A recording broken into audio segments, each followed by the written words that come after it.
Hi, everybody. How's it going? This is Edan of lightcycleastrology.com. Welcome back to the channel, friends. Today, we have yet another aspect that is pretty potent to add to the mixture of astrology that is taking place this week. We're going to get into the Venus square Saturn. We have Venus recently ingressed into the sign of Gemini yesterday. Began making a trine to Pluto in Aquarius. We've had the perfection of the Sun-Jupiter conjunction in Aries. And now we're going to add to the mix this Venus square Saturn dynamic that has just recently moved into engagement as of yesterday and is going to be perfecting right around 12:12 p.m. on Friday, April the 14th. So overall, this is an aspect that is going to be in play for about 6 days between Venus and Saturn. And we're going to take a look at some ways in which you may be able to notice these particular themes or archetypes as they appear around us or within us over the next week or so.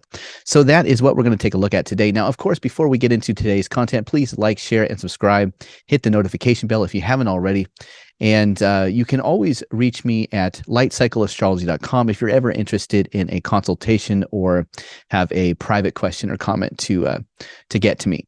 Okay, let's go ahead and pull up the real-time clock as we always do, and we'll take a look at this square that is beginning to form in the sky between Venus and Saturn. So we have Venus in Gemini. She's only been in there just not even a whole day yet. And already she has made contact to Pluto by trine. And now she moves into this square with Saturn in Pisces. So this is a pretty interesting wind down for the lunation cycle. You notice that the moon is in Cancer here, or excuse me, in Capricorn here, and is going to be entering the last quarter moon phase shortly. So this is kind of the wind down for the lunation cycle before we get a new moon. So this really pulls in, I think, this moon in the sign of her detriment in Capricorn, this square between Venus and Saturn.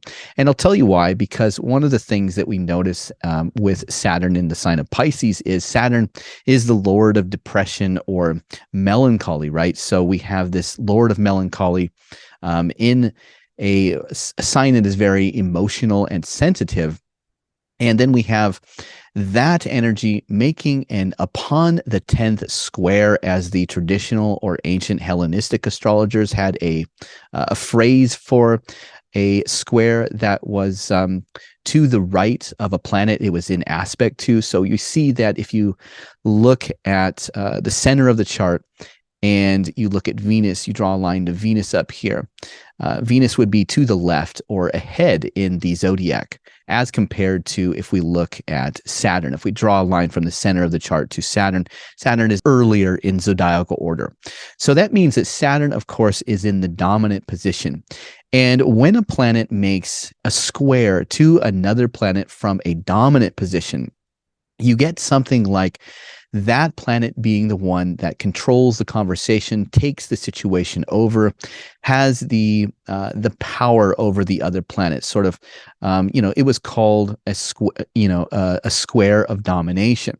So Saturn is going to be the planet that sort of dominates Venus over the next 6 days or so as Venus goes through this square with him.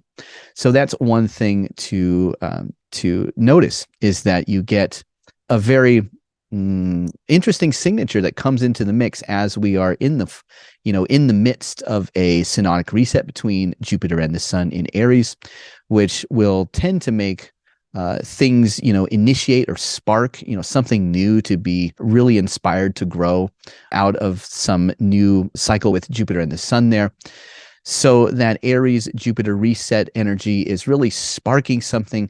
We've got this Pluto trine to Venus as well in the mix that is potentially giving a signature of really wanting to connect with people that have similar backgrounds or ideologies, making new friends, maybe potentially being obsessed with certain things that we have in terms of like ideas right now that we want to get going. And then also you have now this square energy between Saturn and Venus. So right off the bat, Saturn, Venus square in this particular position in their signs here sort of makes me wonder if you don't have a kind of theme that says, well, I really have this great idea. I really want to start this thing. And this idea is really intriguing to me, but I don't know if I can. I don't know if I'm good enough. Maybe it won't work. Maybe I shouldn't even try. Maybe I have to just do what I'm already doing, stay in that job. That's the Saturn square to Venus. So this is going to be in the air until right around next Monday, April the 17th, where Venus moves out of the range of engagement to Saturn by 8:08 in the morning. So it's perfecting on Friday, and it is moving out of that 3-degree range of separation to Saturn by next Monday. So that's about how long we have to notice these energies between Venus and Saturn this week. Okay, so let's go ahead and pull up some of the archetypal themes to watch for now. All right, so theme number 1, an obligation, a burden, perhaps a limitation that comes with something good or desired. So Venus in Gemini is very sparkly, right? Venus is very communicative, and there is just this real airy mental quality that surrounds things that we want or desire. A lot of times they can be material things that are not quite as deep, or maybe in certain cases they can even be like something vain, like the friendship of somebody that's really popular, or just something material that is just really catching the eye and sparkling, and you have to have it. That's Venus in Gemini, right? Venus wants these more beautiful, but sometimes shallow kinds of things. And this square from Saturn is sort of like saying, well, you can't really have it because you have certain obligations, or it comes with a burden. Sure, you can have it, but there's going to be a burden that comes with it, or maybe like a limitation. So it's one of those situations. Theme number 1 gets at when you get something you want, are there things that come with it that also bring something hard or difficult, right? A limitation, a burden, or an obligation. So theme number one really gets at, sometimes getting what you want, you don't see everything that it comes with. And it's sometimes just not always just the thing you want. It comes with something that is more difficult surrounding it. So that's theme number 1. Theme number 2 is money issues causing a limit on pleasure. Very interesting right now. Venus is in the sign of Mercury, and Mercury is in the sign of Venus.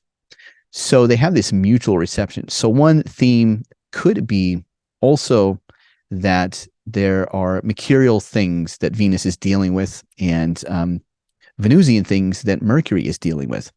So this brings up to mind things like things that you want to spend money on for pleasure or beauty, right? Or things that bring pleasure or entertainment, or something social like going to a party, but having a connection to mercurial things like conversation and money.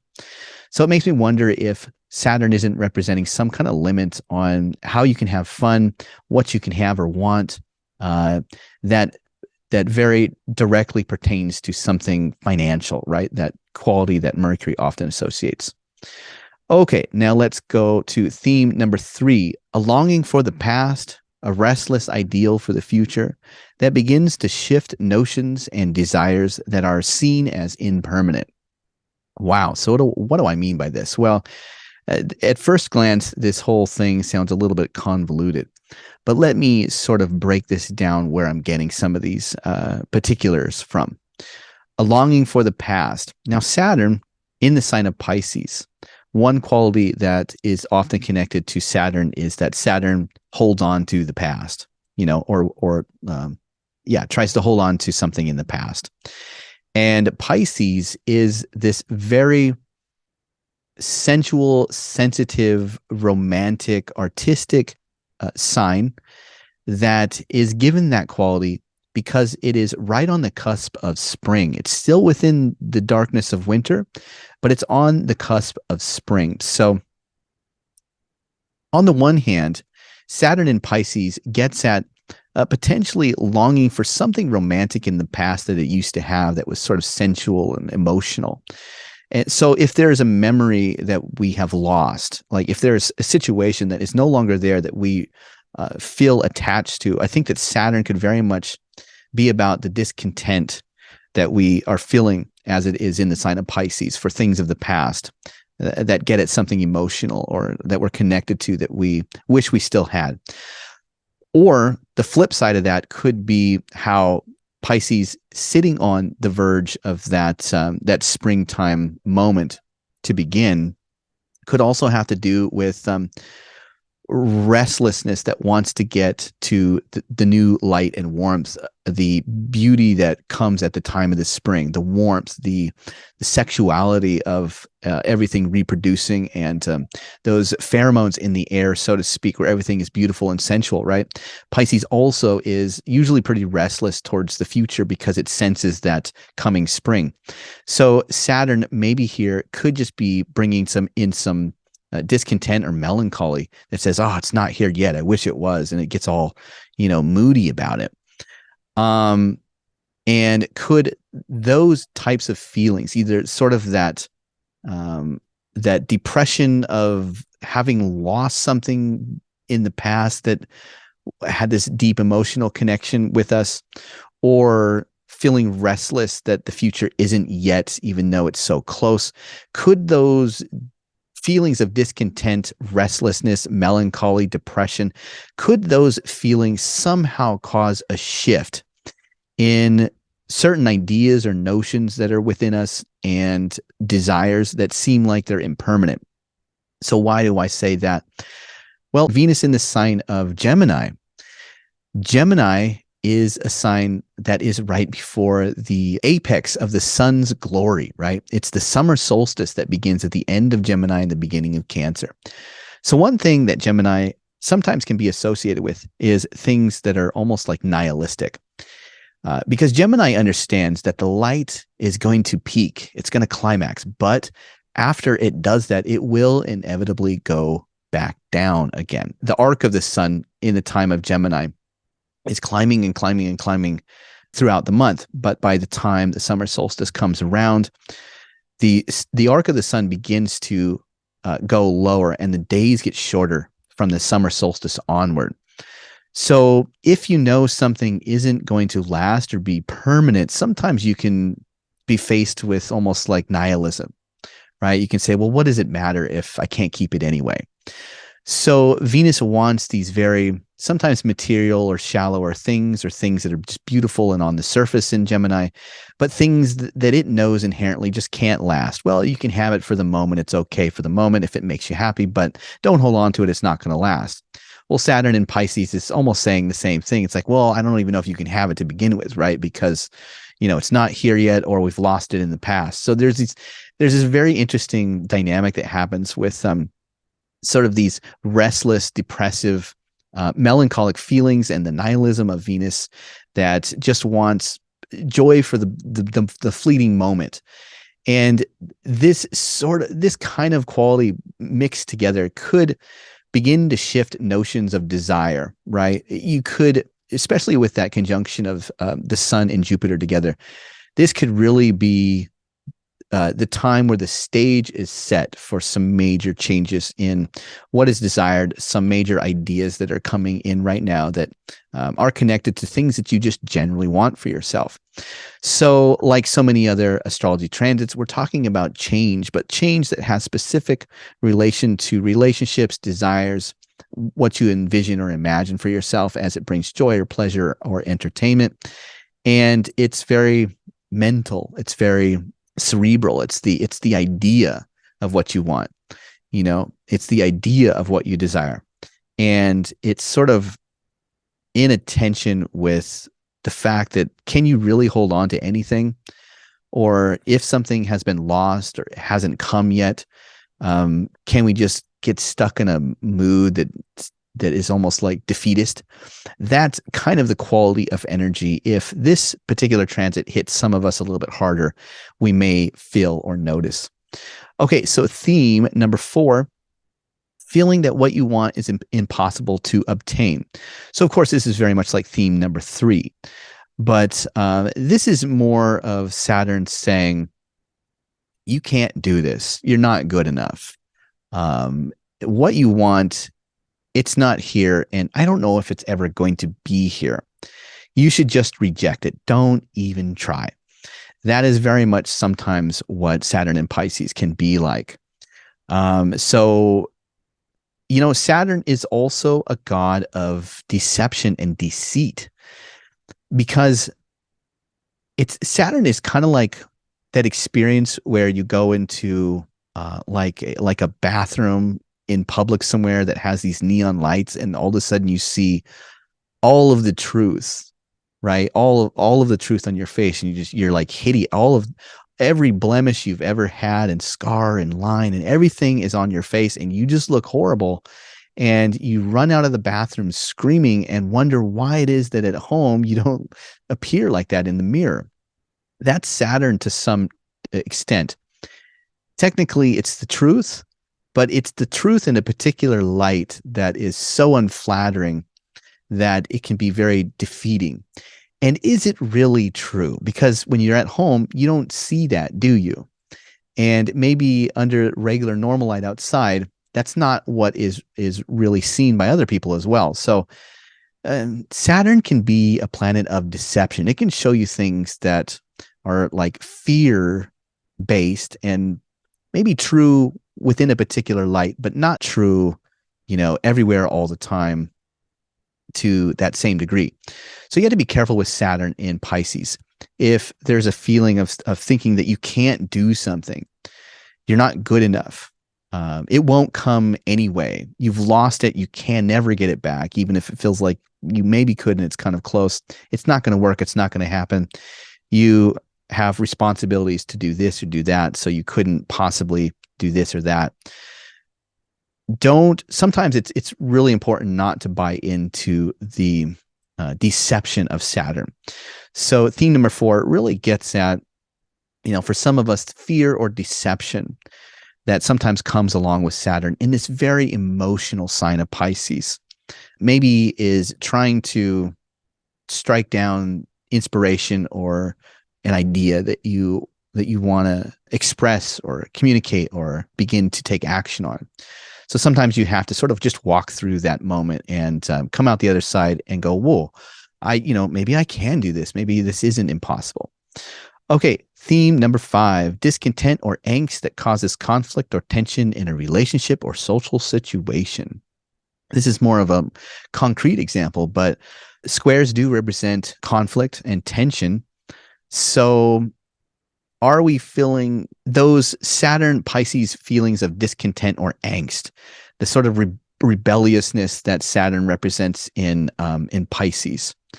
Could those be the cause of conflict or tension that are being directed in a relationship or in a social situation? Just taking the general signification of Venus as she relates to the archetype of relationships or love or social situations or peace and harmony with friends or something like that. Could this be a time where some part of us that is in angst or has those feelings of discontent with Saturn and Pisces becomes the reason that dominates a relationship or a social situation for a few days? That could also be more of a shadowy side of this transit between Venus and Saturn. Okay, and theme number 6 is a rejection of love or a commitment of love. Of course, when we see Saturn and Venus themes come together, those archetypes generally speak to Saturn either rejecting love, because Saturn is a planet that rejects things, and Venus is a planet that loves things. So, of course, this could be a time where we try to love something, or somebody tries to love us, or we try to love them, but it just doesn't work out. Somebody is rejecting something on some level. Or likewise, there could just simply be that more positive, productive side of Saturn that wants to put in the hard work, wants to devote himself and be loyal and committed I won't say loyal, but let's say committed, right? Saturn may represent here that this is the time where you're finally going to say, okay, I know it's going to be a lot of work. I know it won't be always fun and rainbows and sunshine, but let's do this. Let's make this official. Let's be together for the long run. You always do see themes like that when it comes to Saturn and Venus together. Okay, so that's what I have for today. Thanks so much, everybody, for watching. I hope you got something useful out of this. On Friday, we're going to have some more content come through for Weekend Astrology episode. And I hope you have a great rest of your week. Let me know in the comment section anything you're reflecting upon for particular aspects that are happening right now. That's a lot of big, powerful energy coming through this week. So I'd be curious to see what you guys are experiencing out there. Anyway, take care of yourselves and each other, and I'll be back again on Friday with another video. Thanks so much. Goodbye for now.